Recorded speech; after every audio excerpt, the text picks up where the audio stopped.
couple of performance questions. So, breath work, we did a little breath exercise there. How do you connect to your breath, and how do you think about your breath in training and in an intense fight?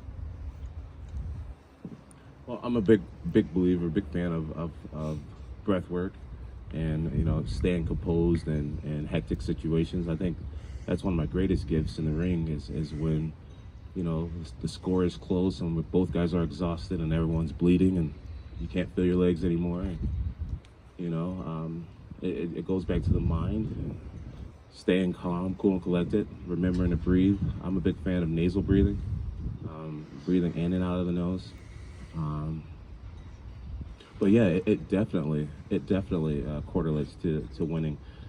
Just taking every aspect of the game seriously. The nutrition, the sleeping, focusing on your breathing. Some athletes may think of that as silly, like, oh, you have a breathing coach? I've had a breathing coach for a lot of my fights, and it's doing the things that you're not seeing other people do.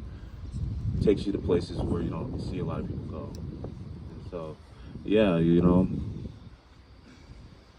I would almost say, like, if you can afford to do it, you want to do it. But another thing I've learned is that oftentimes people will get behind you just for being a good person, just for being a committed athlete.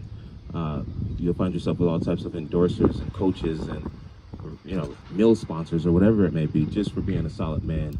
And that's something that I've been really blessed to experience throughout my career, is just having people from all over the world want to help and aid in my career and see me get to the absolute highest pinnacle I can be at.